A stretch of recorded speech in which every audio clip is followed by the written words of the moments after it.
तीनों लोक और तीनों काल के पांचों परमेष्ठी, अरहंत, सिद्ध, आचार्य, उपाध्याय एवं सर्व साधु भगवंतों को भक्तिपूर्वक नमन, वंदन, प्रणाम। महादेवादिदेव परम भट्टारक अरहंत परमात्मा जिनेन्द्र प्रभु वर्तमान धर्म तीर्थ शासन नायक तीर्थंकर भगवान श्री वर्धमान महावीर स्वामी को भावपूर्ण वंदन। द्वादशांग श्रुत देवता स्वरूपा भगवती जिनवाणी सरस्वती देवी माता को सविनय नमन।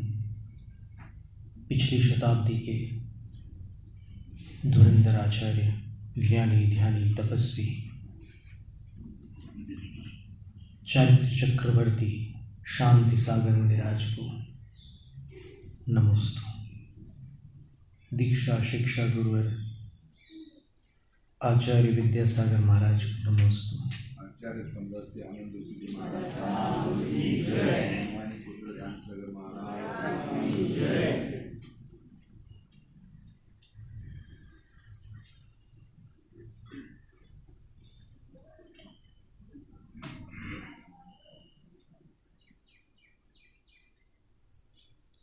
भावना बत्ती सी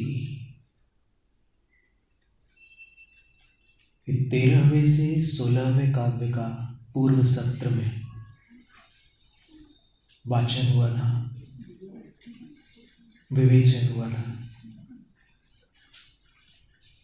जो दर्शन, ज्ञान और सुख स्वभावी है, अनंत दर्शन, अनंत ज्ञान और अनंत सुख जिनके पास है,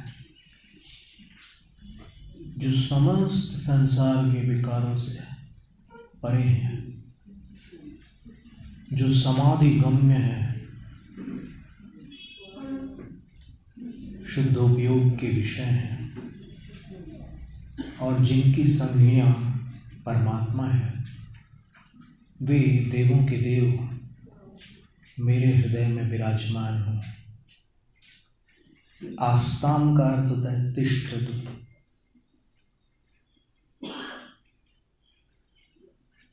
जो संसार के दुखों का जाल काट देते हैं, जो जगत के अंतःस्थल का अर्थात सूक्ष्म से स्थूल प्रत्येक द्रव्यों का,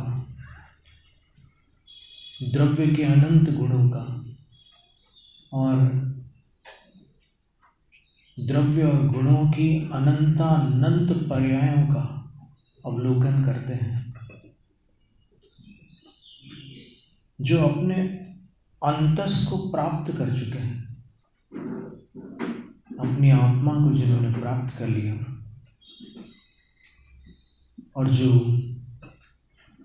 योगियों के द्वारा अवलोकनीय है, निरीक्षणीय है, दर्शनीय है, योगियों के ध्येय है, वे देवों के देव मेरे हृदय में विराजमान हो।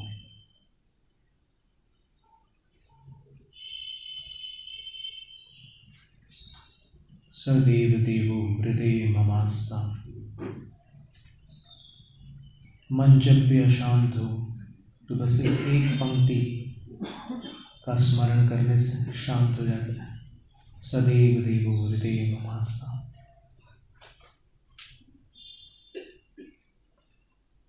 जो विमुक्ति मार्ग के अर्थात मोक्ष मार्ग के प्रतिपादक हैं, उपदेशक हैं, जो जन्म मृत्यु के संकट आदि से परे हैं अथवा जिनके जन्म मृत्यु और संकट आदि अतीत हो चुके हैं, बीत चुके हैं, जो त्रिलोक का अवलोकन करने वाले हैं, त्रिलोकदर्शी हैं, जो विशिष्ट शरीर से संपन्न है, अरहंत परमात्मा की बात चल रही है ना, और अकलंक है। जो भावात्मक विकार होते हैं उनको अध्यात्म में कलंक माना जाता है, उनसे रहित है। वे देवों के देव मेरे हृदय में विराजमान हो। जिनके पास रागादि दोष नहीं है। कौन से रागादि दोष? क्रोडीकृताशेष शरीर वर्ग। जिन रागादिक दोषों ने अशेष शरीर वर्ग को अर्थात समस्त प्राणी समूह को क्रोडीकृत कर लिया है, अपनी गोद में बैठा लिया। सारे संसारी प्राणी रागादिक दोषों की गोद में बैठे हुए हैं।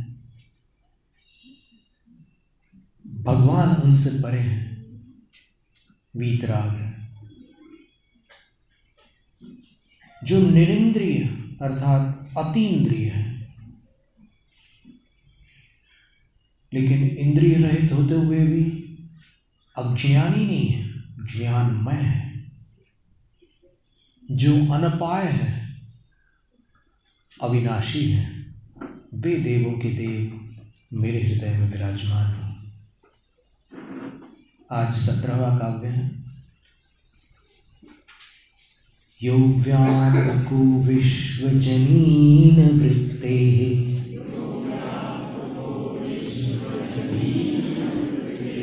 सिद्धो विबुद्धो धुतकर्म बन्धः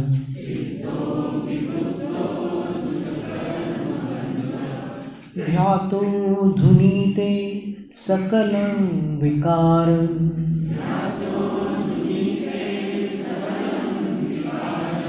सदैव देवो हृदये ममास्ताम्।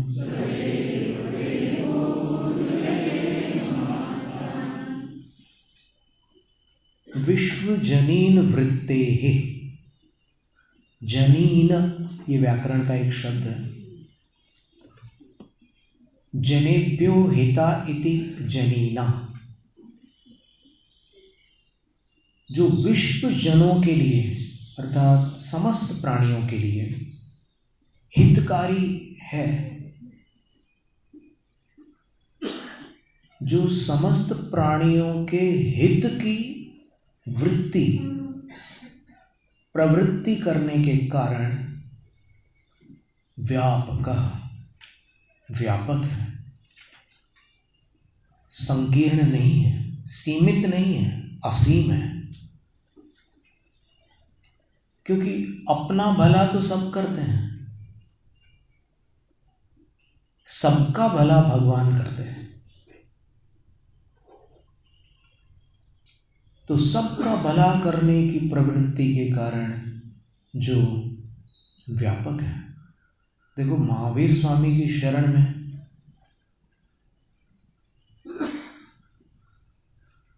चांडाल तक आए थे।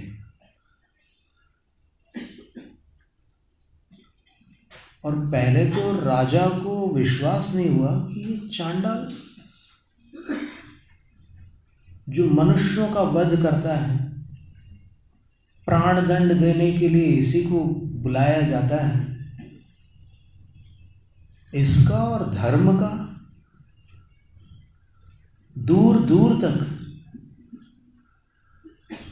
संबंध हो ही नहीं सकता।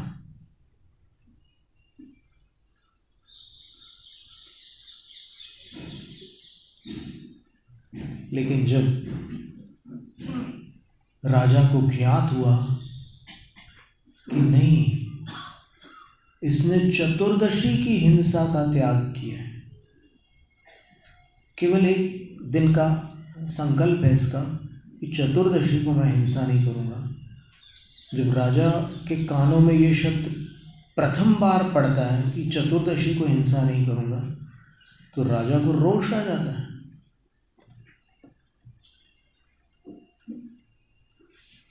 राजा कहता है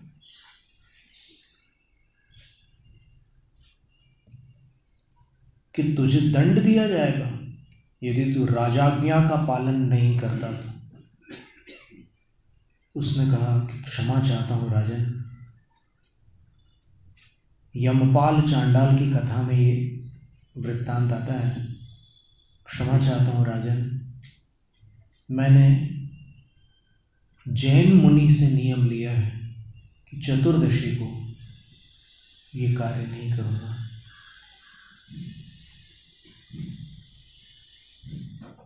और संयोग कैसा बना देखो कि जिस दिन का नियम था उसी दिन ये समस्या खड़ी होगी।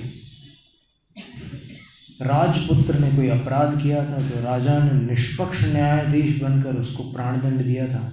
तो प्राणदंड हेतु यमपाल को बुलाया, लेकिन यमपाल ने नकार दिया।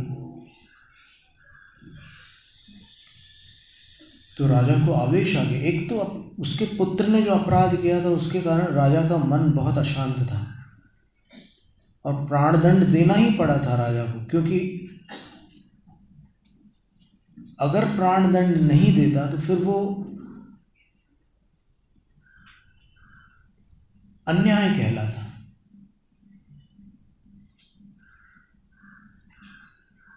तो राजा कोपित होकर आदेश देता है कि दोनों को पानी में डुबा दो।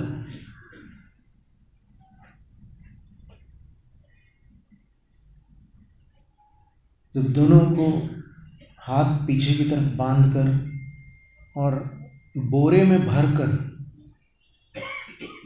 एक जलाशय के मध्य स्थान पर जाकर के ऐसे छोड़ दिया जाता है। तो ऐसे गुड़गुड़ गुड़गुड़ गुड़गुड़ बुलबुलों की आवाज़ आती है और दोनों पोटलियाँ नीचे चली जाती है अंदर। लेकिन थोड़े समय पश्चात जिस पोटली में चांडाल था उसको जल देवता बंधन मुक्त करके सिंहासन पर आरूढ़ करके पानी से बाहर निकालकर ऊपर से उसकी अतिशय वगैरह करता है। ये समाचार राजा के कानों तक जाता है। तो राजा को विवेक आता है कि अरे मेरे अंदर भेदभाव था, लेकिन भगवान की दृष्टि में जिसकी जितनी पात्रता है उतना धर्म तो वो कर ही सकता है। तो इसने एक दिन के लिए हिंसा का त्याग किया और आज ऐसा चमत्कार हो गया, ऐसा अतिशय हो गया। तो राजा स्वयं उसका सत्कार करने पहुंचते हैं, उसको हाथी पर आरूढ़ करते हैं, नगर भ्रमण कराते हैं, शोभा यात्रा उसकी निकालते हैं। तो ये स्थिति सर्वत्र संभव नहीं है। धर्म का अधिकार सब संप्रदायों में सबको नहीं है।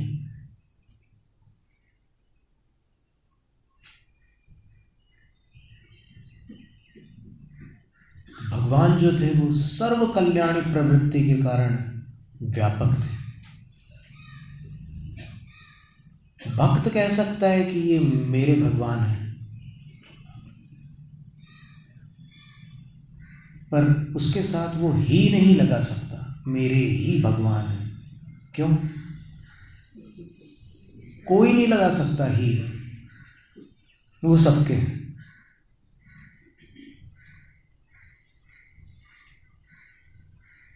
दूसरा विशेषण देखिए, यो सिद्धो, जो अरहंत तो है लेकिन भावी नय से सिद्ध ही है, क्योंकि भाव मोक्ष और द्रव्य मोक्ष, मोक्ष के दो भेद हैं।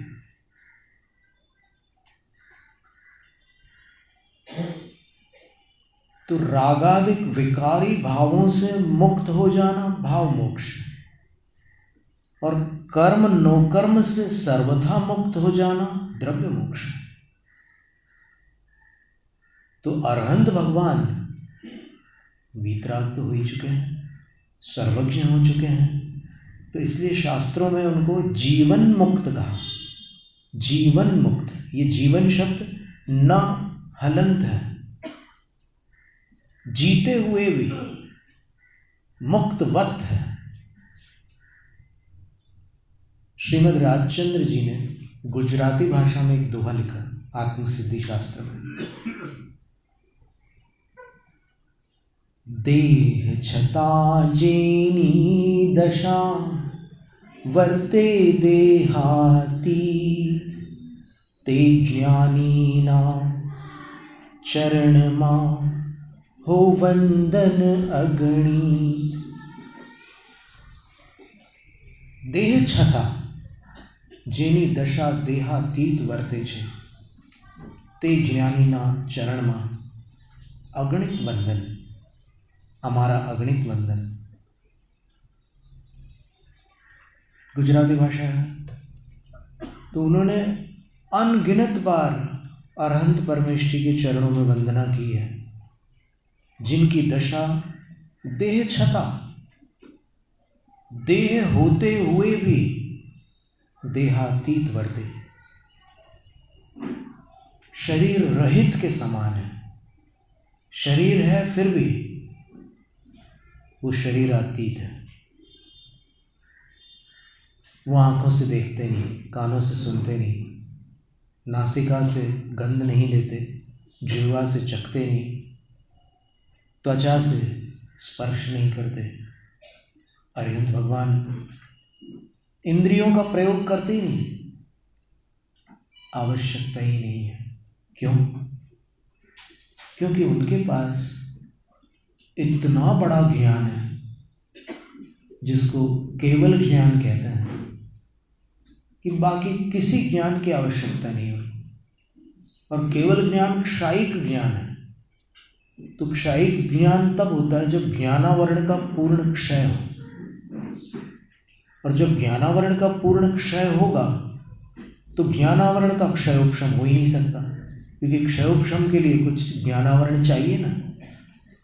तो उसके अभाव में क्षयोपशम नहीं हो सकता, और क्षयोपशम नहीं हो सकता तो क्षयोपशमिक ज्ञान नहीं हो सकते। केवल ज्ञान अकेला ही होता है। केवल ज्ञान के साथ मना परे ज्ञान, अवधि ज्ञान, मति ज्ञान, श्रुत ज्ञान कोई नहीं होते, अकेले ही पर्याप्त।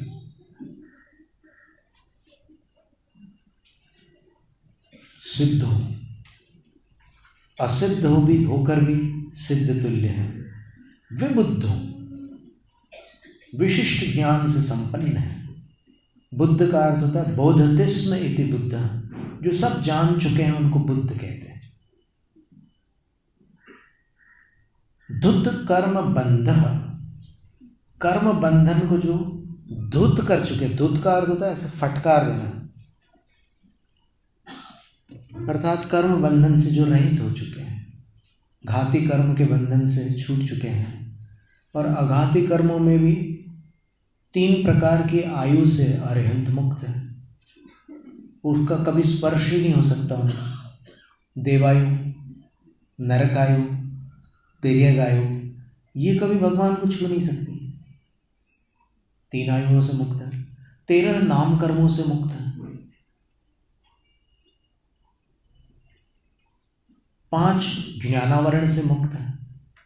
9 दर्शनावरण से मुक्त है। 28 मोहनी से मुक्त है। 5 अंतराय कर्म से मुक्त है। ऐसे 63 कर्म प्रकृतियों से रहित है अरिहंत परमात्मा। धुत कर्म बंध। अभी सिद्ध होने के लिए कुछ और कर्मों का क्षय बचा है, पर वो कर्म घाती कर्म नहीं है। आत्मा के अनुजीवी गुणों का घात नहीं कर सकते। वो अरहंत पद को बाधित भी नहीं कर सकते।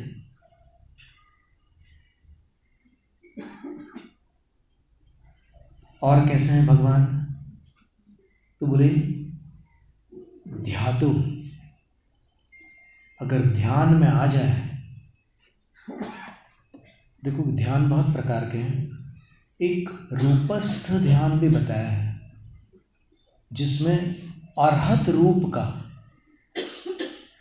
ध्याता ध्यान लगाता है, ध्यानस्थ होकर सामने जो शास्त्रों में समवसरण आदि का पूरा विवरण है उसको वो दृष्टिगोचर करता है। बंद आंखों से, खुली आंखों से नहीं होगा, बंद आंखों से वो देखता है। देखो, साइंस के अनुसार, विज्ञान के अनुसार, अगर आप बंद आंखों से कुछ देखने लग जाओ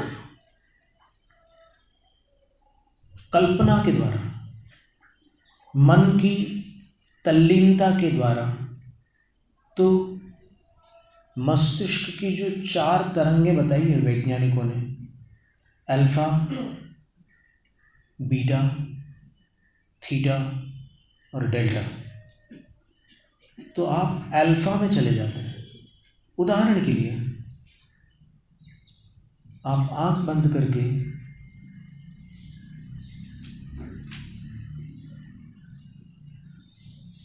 अपने घर के दरवाजे पर लगे हुए स्टिकर को देख लो तो ये अल्फा स्टेट है।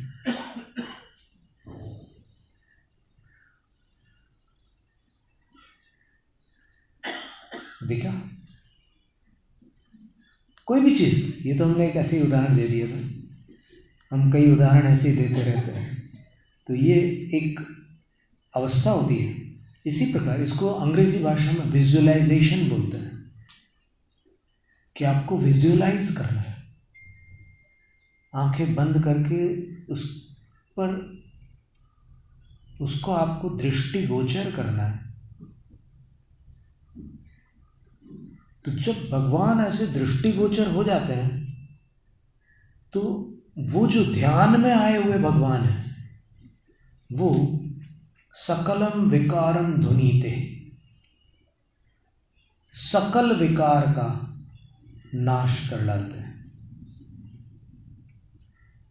किसके? ध्याता के। बड़ी अद्भुत प्रक्रिया होती है ध्यान की। ध्यान लगाओ तो जो काम असंभव है वो संभव हो जाता है।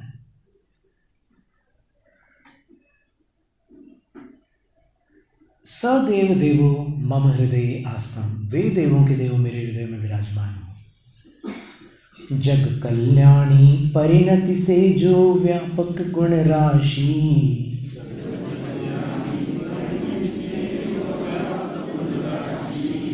भावी सिद्ध विबुद्ध जिनेश्वर,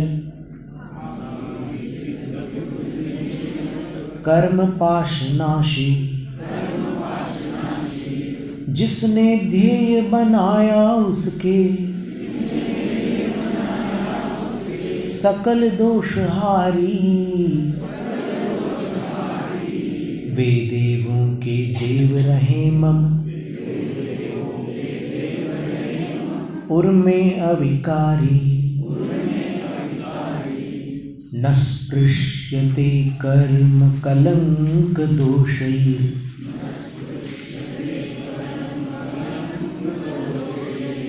योद्धान्त संघैरिवतेग्म रश्मिः,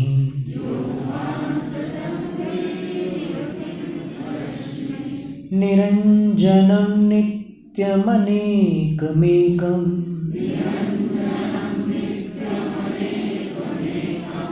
तं देवमाप्तं शरणं प्रपद्ये।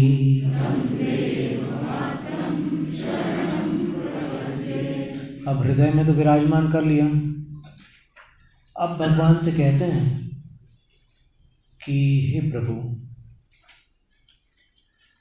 मैं आपकी शरण को अंगीकार करता हूँ, अर्थात आपको ही अपना रक्षक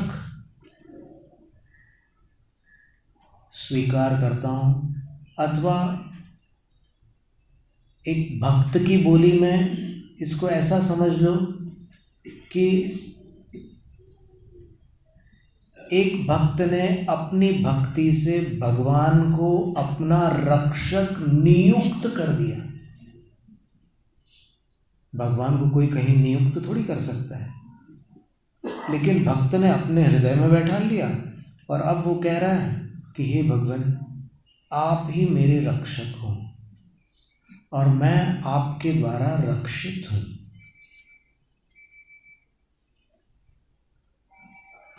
तो तम आप्तम देवम शरणम, उन आप्त देव की, आप्त यानी तीर्थंकर, उन तीर्थंकर देव अर्थात भगवान की शरणम प्रपद्ये, शरण को मैं प्रपद्ये प्राप्त करता हूं, स्वीकार करता हूं, अंगीकार करता हूं। शरण शब्द के साथ द्वितीया का प्रयोग होता है, इसलिए इसकी हिंदी अपन देखेंगे तो उन आप्त देव की शरण।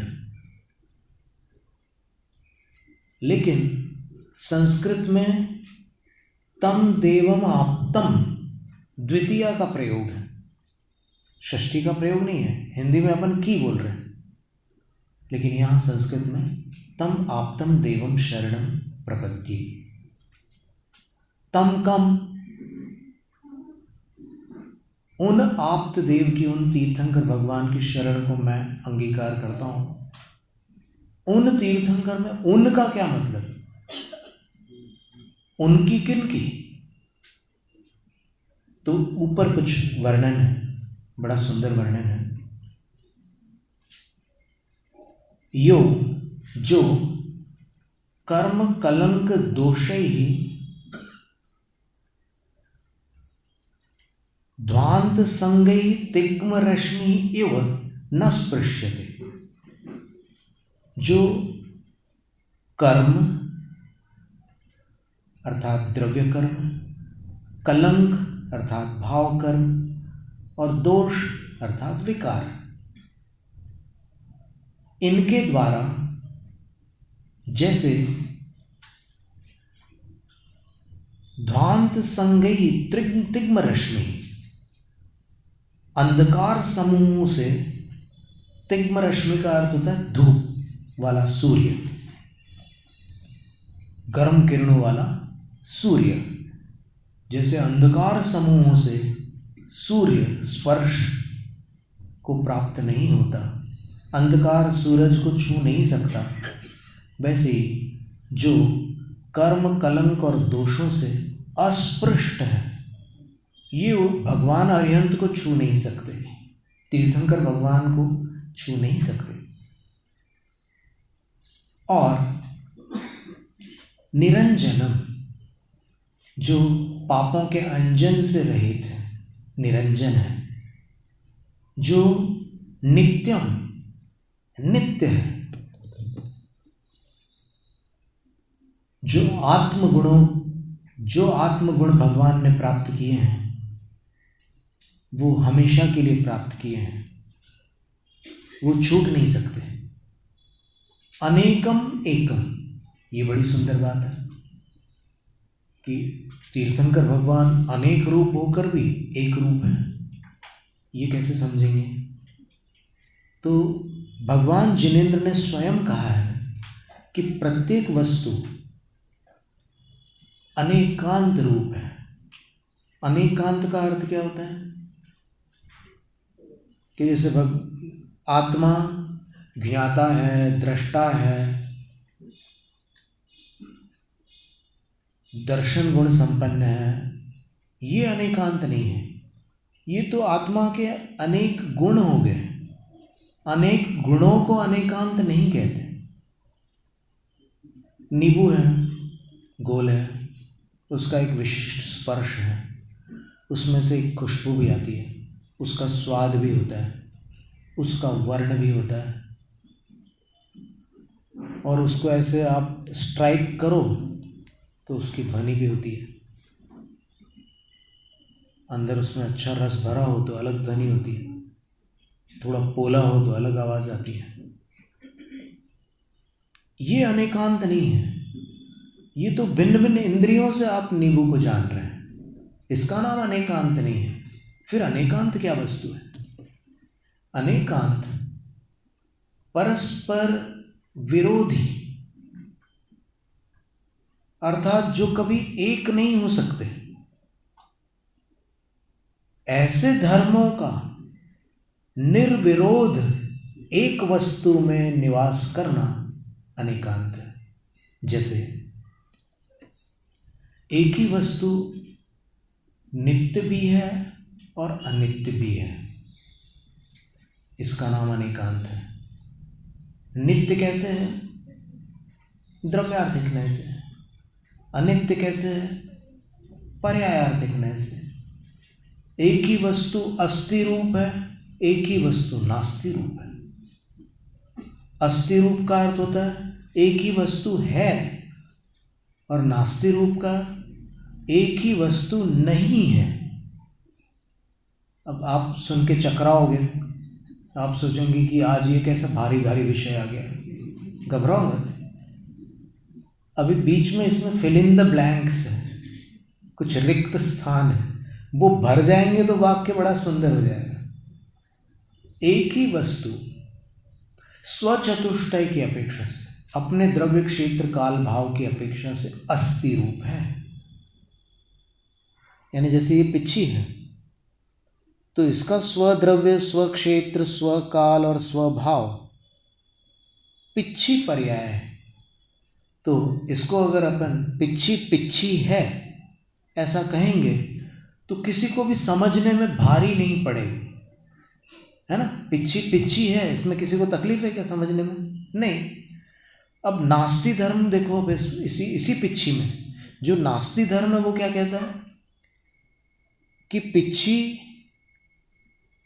माइक नहीं है, पिच्छी शास्त्र नहीं है, पिच्छी तखत नहीं है, पिच्छी चौकी नहीं है, पिच्छी पिच्छी के अलावा कुछ नहीं है। आ गया समझ में? ये नास्ति धर्म है। आप हैं अस्ति धर्म, आप बाजू वाले नहीं हैं नास्ति धर्म, इसका नाम अनेकांत है। ये दोनों धर्म एक ही वस्तु में एक साथ मिलजुल करके रहते हैं, परस्पर विरोधी है। अस्ति और नास्ति विरोधी है कि नहीं, लेकिन फिर भी मिलजुल कर एक साथ रहते हैं, इसका नाम अनेकांत है। और अनेकांत को समझाने की जो वचन शैली है उसका नाम स्याद्वाद है। स्याद्वाद का अर्थ क्या होता है? वाद का अर्थ होता है वचन प्रणाली। तो वह वचन प्रणाली जो परस्पर विरोधी धर्मों में विरोध को दूर करके उनका स्वरूप स्पष्ट कर दे, इसका नाम स्याद्वाद है। महावीर स्वामी जब कुमार काल में अपने मित्रों के साथ खेलते थे तो एक दिन मित्र उनको ढूंढ रहे थे और वो मिल नहीं रहे थे। तो जो उनका महल था उसके उद्यान में माता त्रिशला मिल जाती उन बच्चों को। तो वो पूछते हैं कि वर्धमान कहाँ है, राजकुमार कहाँ है। तो माँ ऐसे उंगली करती है, यानी ये जो तर्जनी थी उससे वो ऊपर की ओर संकेत करती है। बच्चे ऊपर की ओर भागते हैं, भागते भागते छत तक पहुंच जाते हैं, लेकिन वर्धमान मिलते नहीं। पर छत पर राजा सिद्धार्थ अवश्य मिल जाते हैं। तो वो कहते हैं कि हे राजन, अभिवादन।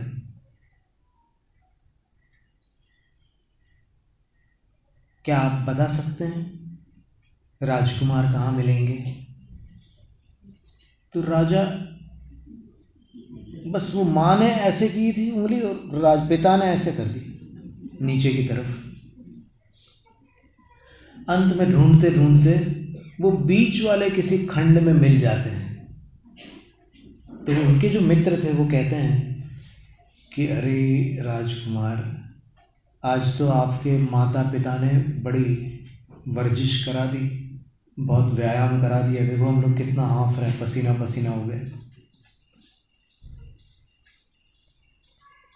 तो वर्धमान पूछते हैं कैसे? तो बोले माँ ऐसे कहती है, पिता ऐसे कहते हैं। तब वर्धमान एक शब्द बोलते हैं, स्यात्।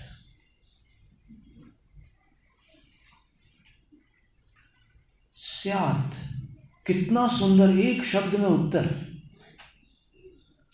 स्यात् का अर्थ होता है कि माँ की अपेक्षा से माँ ठीक है, पिता की अपेक्षा से पिता ठीक है। स्यात् का अर्थ होता है कि माँ की अपेक्षा से मैं ऊपर हूँ, पिता की अपेक्षा से नीचे हूँ, दोनों सही है। इसीलिए वस्तु अनेकांतात्मक है कि हर वस्तु में ऐसे कई विरोध हैं, लेकिन निर्विरोध है। क्या अपन इस दृष्टांत से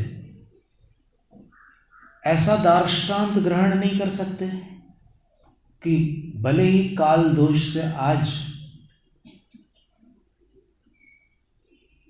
उन्हीं वर्धमान स्याद्वाद के उपदेष्टा के शासन में शाखाएं उपशाखाएं हो गई हो, लेकिन अपना शत्रु कौन है इस पर अपन विचार करें। अरिहंत शब्द का अर्थ क्या है?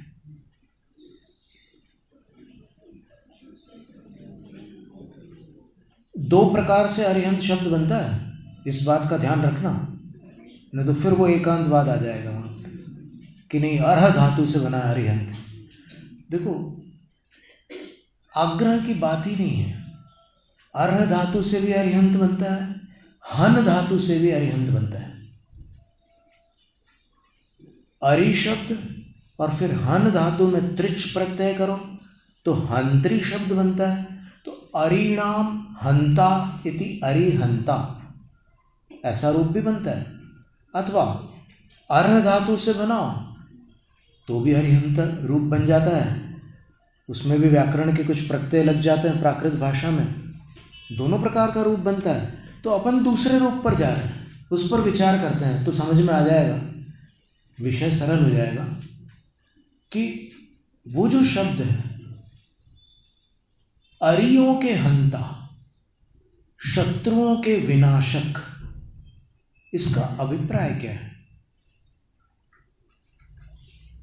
जो अहिंसा की मूर्ति थे वो शत्रुओं के विनाशक कैसे हो गए? तो आप सब इसका उत्तर जानते हैं ना। कौन से शत्रु? दुनिया जिनको शत्रु कहती है वो वाले शत्रु नहीं,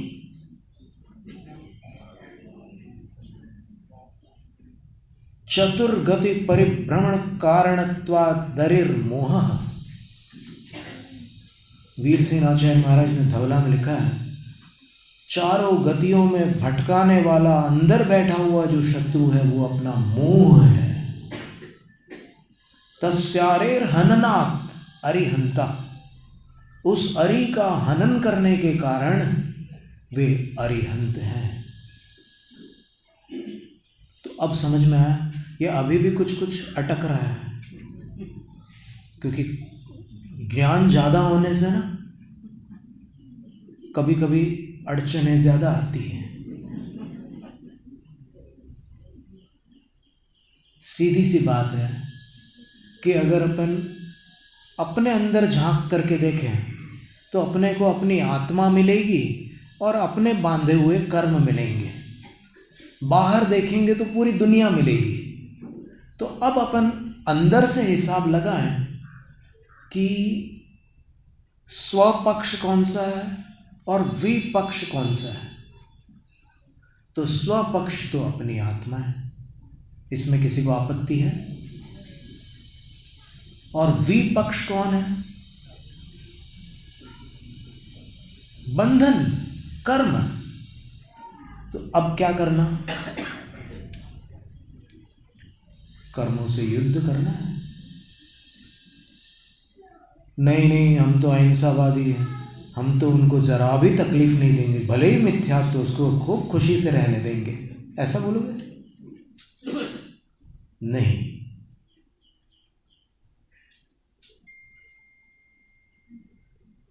जिनसे अपनी आत्मा के गुणों का घात हो रहा है उनको तो आत्मा से पृथक करना ही होगा। और वो कैसे संभव है? तो ध्यान युद्ध द्वारा। और ध्यान में कैसे जाएंगे? ज्ञान से। ज्ञान, सच्चा ज्ञान प्राप्त करें भगवान के उपदेशों से। तो इसलिए भगवान भी चाहिए, फिर उनके उपदेशों से प्राप्त होने वाला ज्ञान भी चाहिए, और ज्ञान प्राप्त करने के बाद रत्नत्रयवान भी बनना पड़ेगा, और फिर अंत में ध्यान करके उनसे छुटकारा प्राप्त करेंगे। तो एक बात आप बताइए कि यदि अपन एक मत से इसको स्वीकार कर लें कि अपना शत्रु कर्म है, तो शत्रु की अपेक्षा से अपन सब एक हुए कि नहीं? दुश्मन एक हो गया। अगर दुश्मन एक है तो अपन एक दूसरे के दुश्मन रहे क्या? नहीं रहे ना। तो बस एकता स्थापित हो गई, खत्म काम। मान्यताओं में अंतर हो सकता है लेकिन लक्ष्य समान है और भावना समान है, तो फिर एकता में क्या बाधा है? हो ही नहीं सकती बाधा। नमो अरिहंताणम इस शब्द को बोलते ही साथ एकता स्थापित हो जाती है। अरिहंत सब जैनों का पासवर्ड है, कंप्यूटर या मोबाइल का नहीं, दिल के ताले का। हृदय में जो ताले लगे हैं ना, उसको खोलने का पासवर्ड है अरिहंत। और जय जिनेंद्र, सब अपन क्या बोलते हैं आपस में? कितना सुंदर शब्द है, जय जिनेंद्र। जय कषाय नहीं बोलते, जय जिनेंद्र बोलते हैं। इसलिए कषाय छोड़कर हृदय से हृदय मिलना वात्सल्य है। मन से मन अगर मिलेगा तो मन की आदत बड़ी विचित्र है, वो कभी राजी हो जाता है, कभी नाराज भी हो जाता है। तो इसलिए मन को मिलाना तो एक सीमा तक कार्यकारी है, लेकिन हृदय को मिलाना आवश्यक है। तो जो अनेक होकर भी एक है, तीर्थंकर तो अपने आप में द्रव्य प्रमाण की अपेक्षा एक ही है ना, उनके अंदर जो अनेकांत स्वरूप है उस अपेक्षा से अनेक है, लेकिन द्रव्य प्रमाण की अपेक्षा से एक है। तम देवमाप्तम शरणं प्रपद्ये, वे आप्त देव, वे तीर्थंकर भगवान, उनकी शरण को मैं स्वीकार करता हूँ।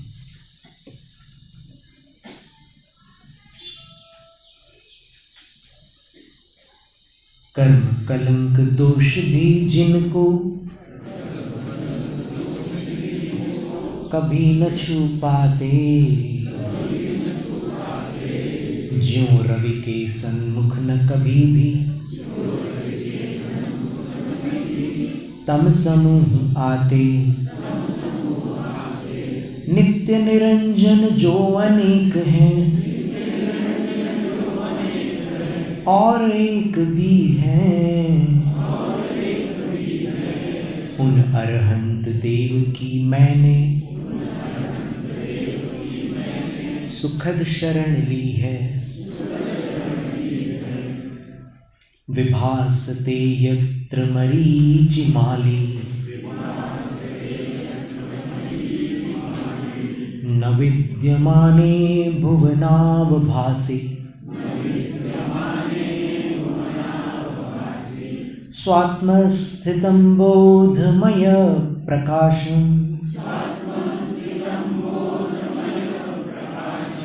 तं देवमाप्तं शरणं प्रपद्ये।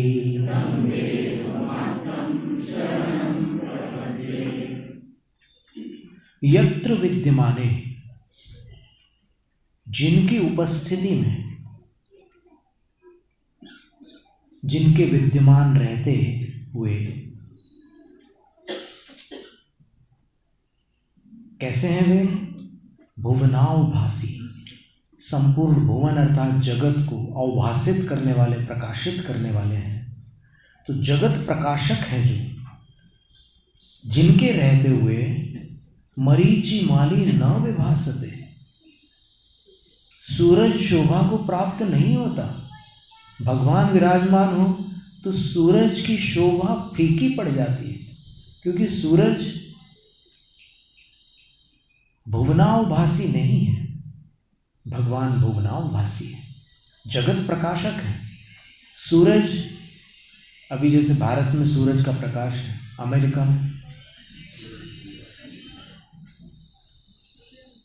नहीं है इस समय। तो ये समस्या है सूरज के साथ। तो भगवान का जो ज्ञान प्रकाश है वो सब तरफ फैला हुआ है। तो इसलिए भगवान के रहते हुए सूरज शोभित नहीं होता। स्वात्मस्थितम, उन स्वस्वरूप में स्थित,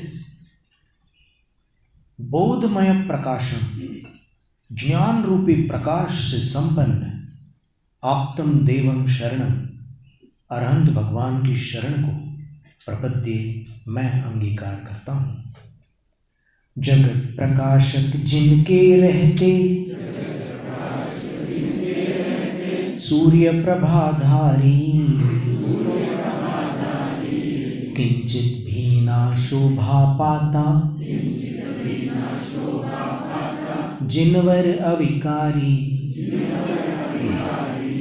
निज आत्म में है जो सुस्थित,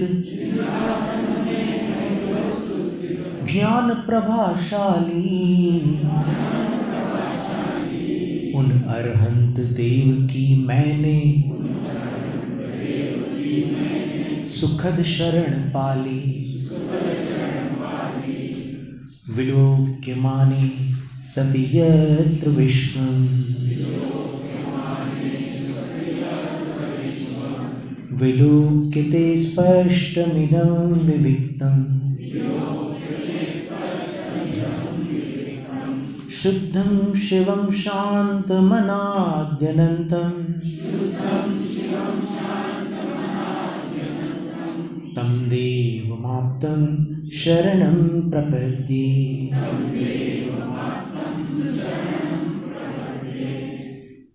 यत्र विलोक्यमाने सति, जिनका विलोकन हो जाने पर, अर्थात जिन अरहंत परमात्मा का दर्शन प्राप्त हो जाने पर, इदं विश्वम स्पष्टम विविक्तम विलोक्यते, यह विश्व स्पष्टतः विविक्तम विलोक्यते, अलग दिखने लग जाता है। भगवान के दर्शन प्राप्त करने पर सारा संसार अलग दिखने लग जाता है, सारा जगत, सारा विश्व पृथक दिखने लग जाता है। उन शुद्धम शिवम शांतम अनाद्यनंतम, उन शुद्ध, शिव यानी कल्याण स्वरूप, शांत यानी शांत, और अनाद्यनंत, प्रवाह की अपेक्षा से अनंत जो है वो अनादि से चले आ रहे हैं और अनंत काल तक रहेंगे। उन आप्तम देवम, अरहंत परमात्मा की शरणम प्रपद्ये, शरण को मैं स्वीकार करता हूँ। जिनका दर्शन पा लेने पर प्रकट झलक आता, अखिल विश्व से भिन्न आत्मा, जो शाश्वत ज्ञाता, शुद्ध शांत शिव रूप आदिया,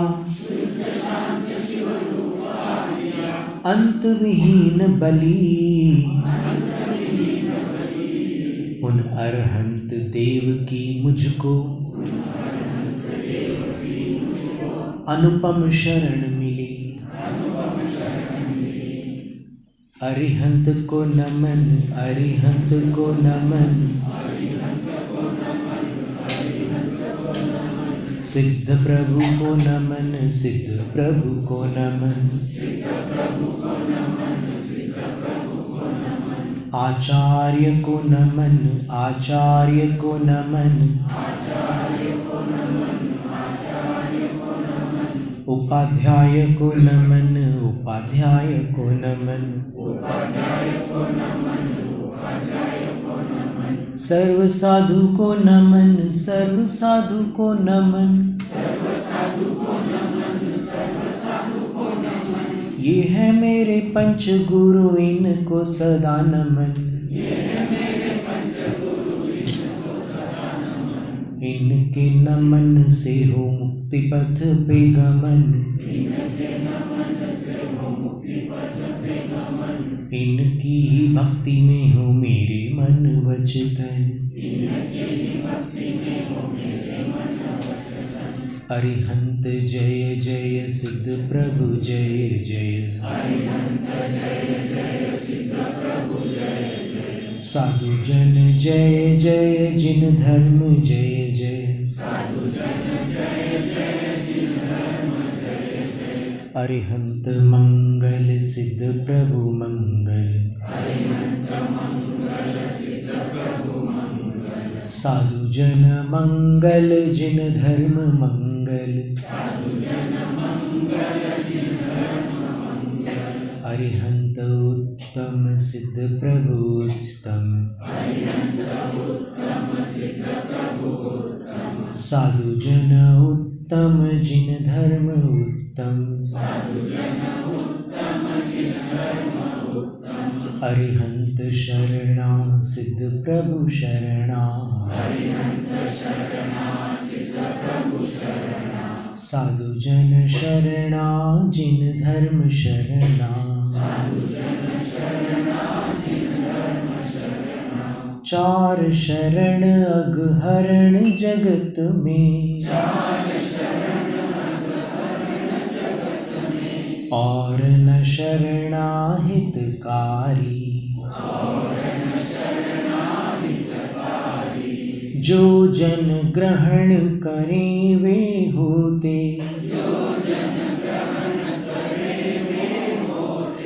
अजर अमर पद के धारी, नमस्कार श्री अरिहंतों को, सिद्धि प्रदाता सिद्धों को,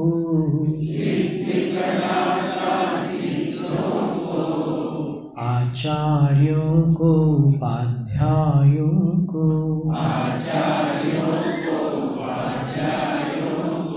सर्वलोक के संतों को,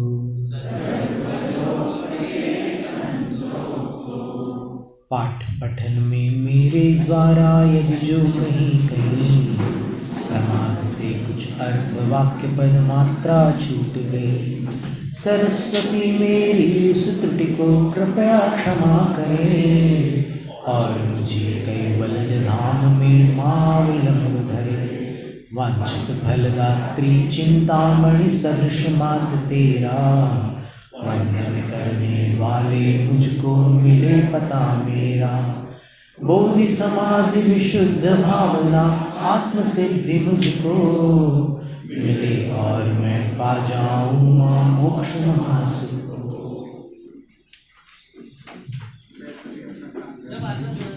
भी अपना आसन ग्रहण करें।